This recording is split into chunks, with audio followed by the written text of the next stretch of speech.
place where you say, this is what you ought to do, but you really probably can't do it.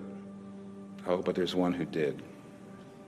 And because he did it on our behalf and in our place, if we believe in him, we'll begin to be able to do it too. You see, but only to the degree that we understand what he did for us. And she says, that's different. She says, so one time out of 4 or 5, your lecture becomes a sermon. When Jesus shows up, I want to do that. I have hope. I have hope. And I begin to see how I can do it. And I didn't really understand. But basically, even I went to...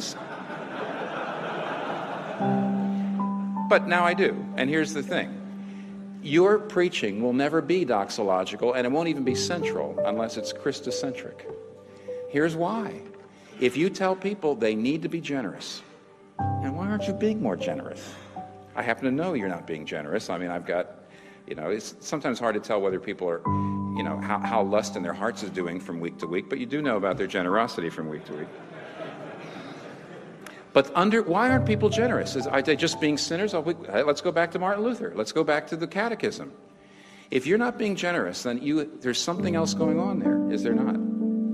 You're saying your status or your security, which is based on money, is very important to you. Or you need to be able to buy certain clothes and move in certain circles and go certain places. Human approval, security. There's idols underneath the lack of generosity. The money is more than just money. It's security, it's significance, it's status, it's more than you've got to do something to make that money just money, then they'll give it away. How do you do that? You have to show Jesus Christ is their true wealth. You have to show them what their idols are. You got to get to Jesus.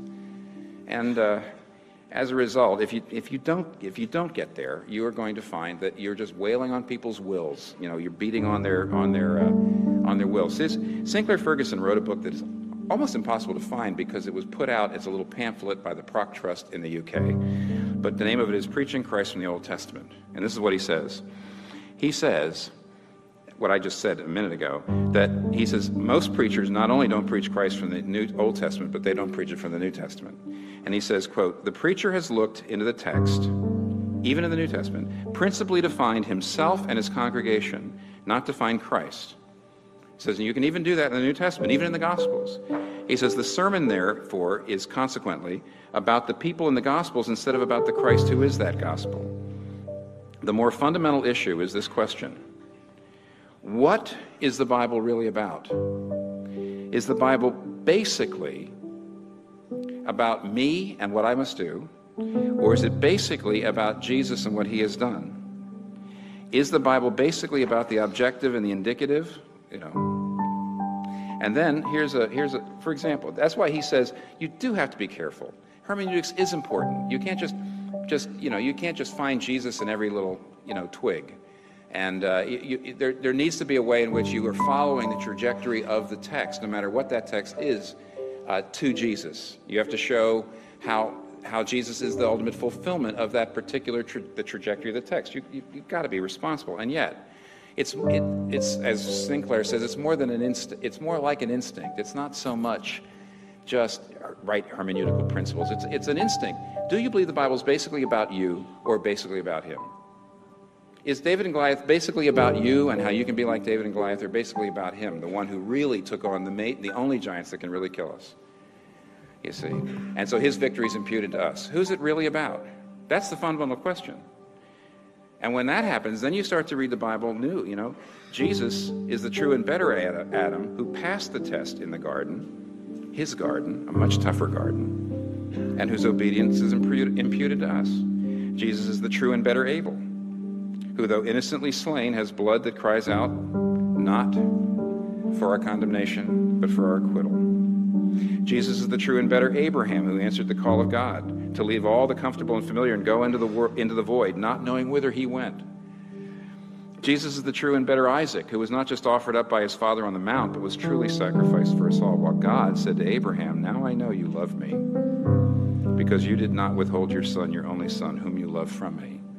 Now we at the foot of the cross can say to God, now we know that you love me, because you did not withhold your son, your only son, whom you love from me.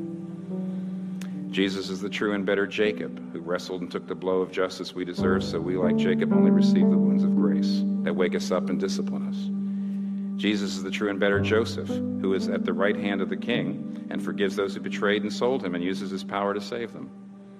Jesus is the true and better Moses, who stands in the gap between the people and the Lord and who mediates a new covenant. Jesus is the true and better rock of Moses, who struck with the rod of God's justice now gives us water in the desert. Jesus is the true and better Job. He's the truly innocent sufferer who then intercedes for and saves his stupid friends. Is that a type? See, that's not typology, that's an instinct. Jesus is the true and better David, whose victory becomes his people's victory, though they never lifted a stone to accomplish it themselves. Jesus is the true and better Esther, who didn't just risk losing an earthly palace, but lost the ultimate heavenly one, who didn't just risk his life, but gave his life. Who didn't just say, if I perish, I perish, says, when I perish, I'll perish for them, to save my people.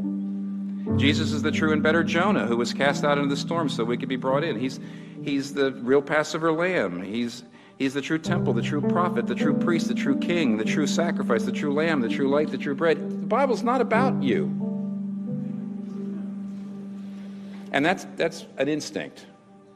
And until that shows up in your sermons, it'll be lectures, not sermons. It won't be doxology, it won't be central.